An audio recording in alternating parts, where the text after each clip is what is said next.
Today we're getting into a book that, well, it really shook things up for millions when it came out back in '97. Still does, actually. Oh, absolutely. It's one of those reads that doesn't just talk about making money. It tries to fundamentally shift how you even think about money. Exactly. So today we're diving deep into Robert Kiyosaki's Rich Dad, Poor Dad. We've got a comprehensive review as our guide here. Right. And our goal really is to pull out the core lessons. Kiyosaki talks about wealth, about money, and these fundamental differences in how the rich think versus how, well, the poor and middle class often do. We want to unpack those simple but honestly really powerful ideas. Extract the key nuggets for you so you get the gist without getting bogged down, and maybe see how some of this stuff could apply to your financial life, like right now. Okay, so where do we start? Maybe with Kiyosaki himself. Good idea. Who is this guy? Well, Robert Kiyosaki, born in Hawaii in 1947, American businessman, author, educator. His background is pretty diverse. He wasn't always successful. He talks about businesses that took off and others that really crashed and burned. Right, so he's seen both sides. Exactly. And he argues those experiences, the wins and the losses, shaped his, let's say, unique perspective on finance. And the absolute heart of the book, the framework for everything, is this concept of his two dads, isn't it? Totally. That's the core contrast. First, there's his poor dad. This was his actual father. His biological dad. Yeah. Highly educated man, PhD, worked as a teacher, later a government official. His whole philosophy was, the traditional route. Get good grades, college, secure job. Work hard for your money, save, play it safe, all that stuff we hear. But here's the paradox Kiyosaki highlights. Despite a good income, his dad always seemed to be struggling financially. Living paycheck to paycheck. Pretty much. Always worried about money. A situation that, sadly, probably sounds familiar to a lot of people. Definitely.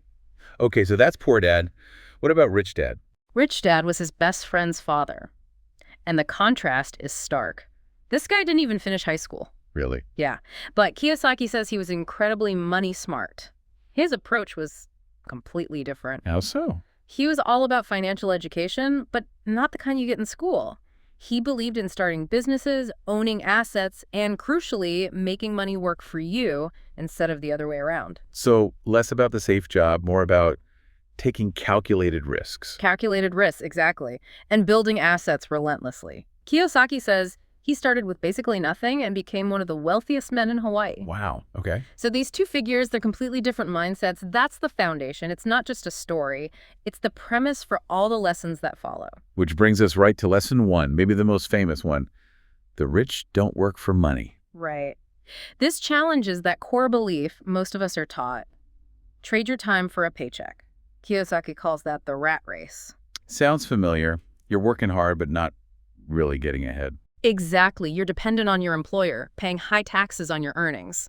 That's the poor dad way, according to Kiyosaki. So what's the rich dad alternative? It's about flipping the script, owning things, businesses, investments that generate income passively, money coming in while you sleep, basically. Wow, the dream. Well, yeah. But the point is, it reduces your dependency on a job. And importantly, it allows for more strategic tax planning. Legally, of course. The key is building that asset column, things that put money in your pocket without you actively working for it right then and there. Okay, that makes sense. And it flows right into a second point, doesn't it? Yeah. About why teach financial literacy. It does, because, he argues, traditional schools teach us a lot, but not really how money works. How to manage it, grow it, make it work for us. And that's why you see highly educated people sometimes struggling with money. That's his argument. It's not just about how much you earn, it's about how much you keep and how effectively that money generates more money for you over time. Which leads us to defining assets and liabilities. And this is where Kiyosaki throws a bit of a grenade into conventional thinking, right? Yeah, you could say that. This part often makes people sit up and really think. Because his definitions are super simple, but the implications are huge for your cash flow. Okay, break it down for us. How does he define them? Super simple. An asset. Anything that puts money in your pocket. Regularly. Think rental income from property, dividends from stocks, profits from a business you own but don't have to run day to day, interest from bonds. Okay, money coming in, got it. And liabilities. The opposite. Anything that takes money out of your pocket, your mortgage payment on the house you live in, car loans, credit card debt, student loans, stuff that costs you money every month. Right. But wait, the house thing. Most people think their house is their biggest asset. Kiyosaki disagrees. Famously, yes. He argues that from a pure cash flow perspective, Your primary residence often functions as a liability. Think about it. Mortgage, property taxes, insurance, upkeep. It constantly takes money out of your pocket. Okay. Unless you're renting out a room or something. Exactly. Then part of it might function as an asset. But the core point is understanding the direction of the cash flow. Is it coming to you or going away from you? So rich people, in his view, focus on buying things that generate income, that asset column, while many others load up on liabilities they think are assets. You got it. He talks about the income statement, money in, money out, versus the balance sheet, what you own, what you owe. The rich, he says, are laser focused on building that asset side of the balance sheet. That's their game. That really clarifies things. Okay, lesson 3. Mind your own business. This sounds like quit your job, but it's not quite that, is it? Not immediately, no. It's more subtle. It's about distinguishing between your profession, your job, where you earn a paycheck working for someone else, and your business. And your business, in Kiyosaki's terms, is your collection of assets. So your job pays the bills. Right. But most people, he says, spend their lives building someone else's business, their employers. Okay, so what's the rich dad strategy here? Keep your day job, at least initially. Use that income to start building your own business on the side. And that means acquiring assets. What kind of assets? Things like rental properties, stocks that pay dividends, maybe bonds, businesses that don't need you there all the time, even intellectual property like royalties from a book or patent. The goal being? The goal is for the income from your asset column, your business, to eventually grow large enough to cover your living expenses. Then your job becomes optional. That's the freedom part. Got it. Okay, this next one, lesson 4, about taxes and corporations. This is where some people get a bit, maybe, suspicious. How do the rich pay less tax? Yeah, this needs careful explanation. It's not about illegal evasion. It's about understanding how the system is structured, particularly around corporations. Kiyosaki points out a fundamental difference in cash flow. How so? Okay, think about an employee. You earn money, right? Then, boom, taxes come out. Then you spend what's left. Standard stuff. Right. Now, think about a business owner, especially one operating through a corporation. They earn money through the business. Then the business spends money on legitimate expenses, salaries, rent, supplies, travel, whatever is needed to run the business. Then the business pays taxes on what's left over, the profit. So expenses come out before taxes. Exactly. It's a different sequence. Plus, corporations can offer other benefits. Certain tax rates might be lower, there's liability protection, more ways to structure investments. Kiyosaki argues these structures were historically set up to encourage business and investment, and they still offer advantages if you know how to use them legally. That's a really significant difference in flow. Okay, moving on. Lesson 5, the rich invent money. This sounds intriguing. Not literally printing it, I assume. No, definitely not counterfeiting. It's about financial intelligence. It's the ability to see opportunities, to create deals, to structure things in a way that generates value or profit where others don't see it. Can you give some examples? Like, what does inventing money look like in practice? Sure. In real estate, it might be finding a rundown property nobody wants, figuring out a way to finance it creatively, maybe with other people's money, fixing it up smartly, and increasing its value or rental income. You've essentially invented the equity or cash flow. Pues. Or in the stock market, it's not just buying popular stocks, it's doing the research to find an undervalued company before others do. Or structuring options plays, maybe. In business, it's identifying a need, creating a solution people will pay for, building a system so it runs without you, creating value. So it's about creativity and knowledge, not just having capital to start with. Absolutely. Leveraging your mind, your financial IQ to create opportunities. Which ties nicely into lesson 6. Work to learn, don't work for money. This flips the usual script too, right? Most people chase the salary. Totally. We're often conditioned to look for the job that pays the most right now. Rich Dad's advice, though, was different. Choose jobs early in your career based on the skills you can learn, not just the paycheck. What kind of skills are we talking about? Key skills that Kiyosaki saw as crucial for building wealth.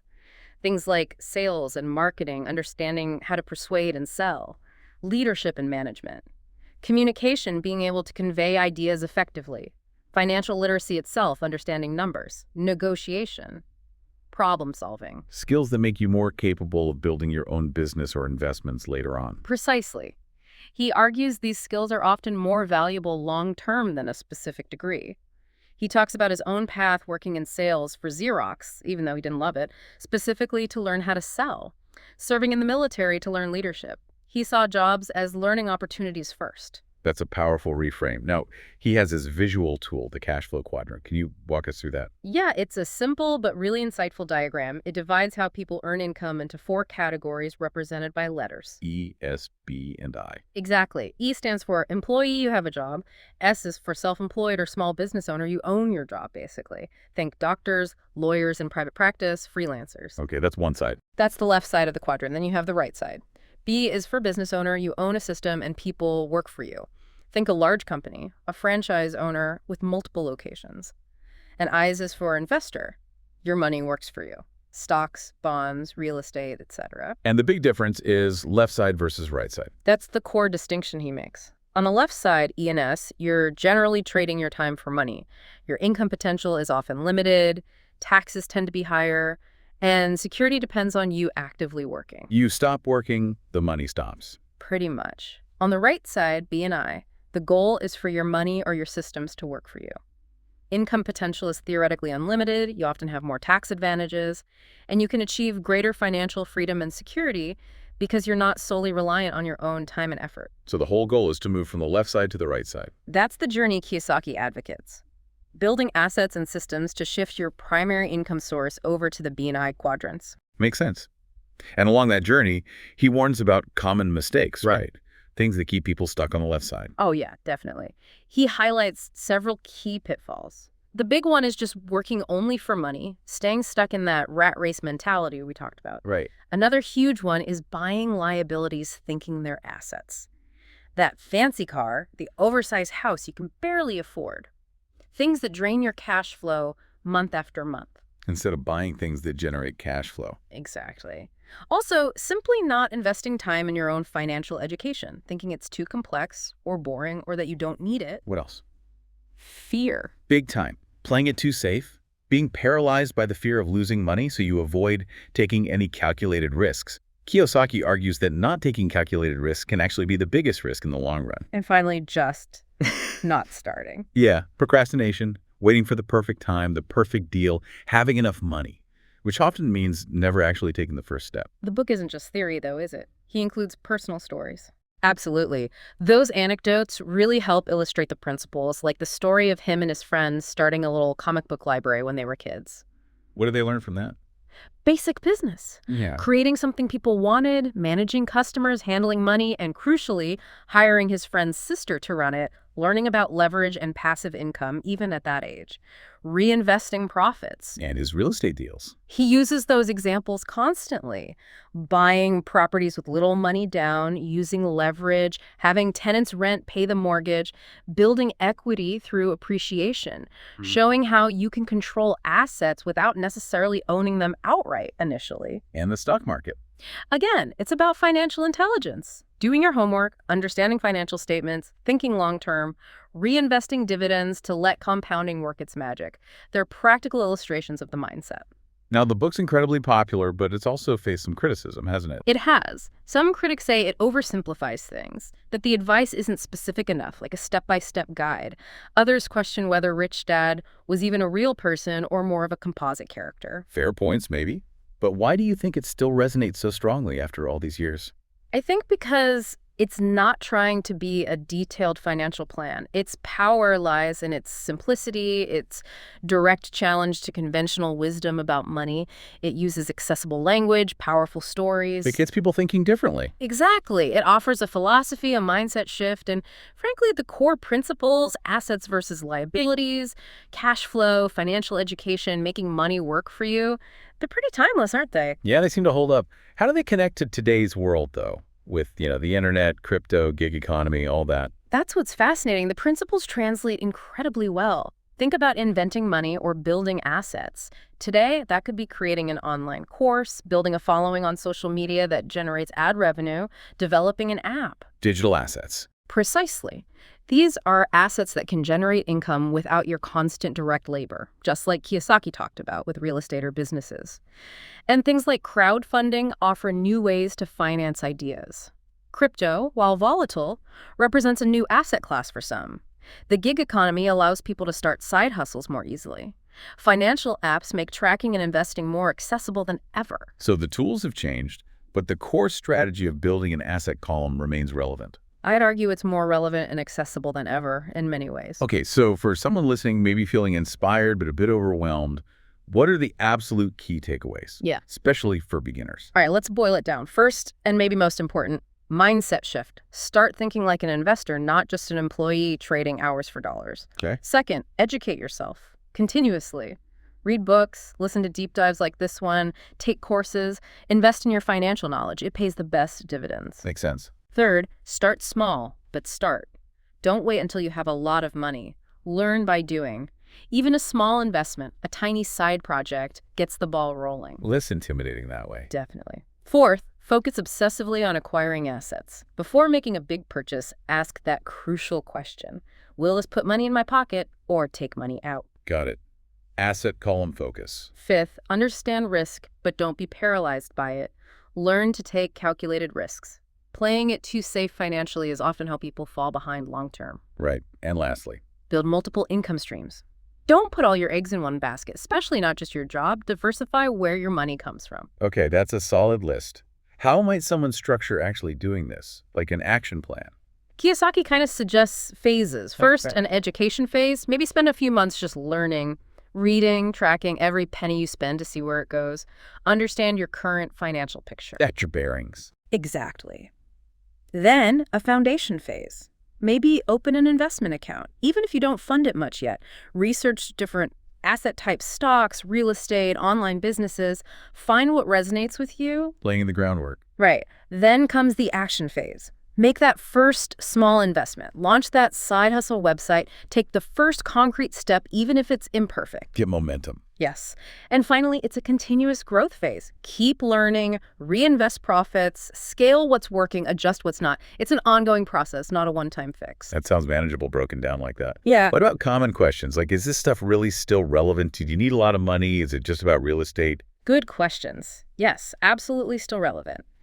The principles of cash flow, assets, financial literacy, they don't really change. No, you don't need a lot of money to start. The key is starting and learning with whatever you have.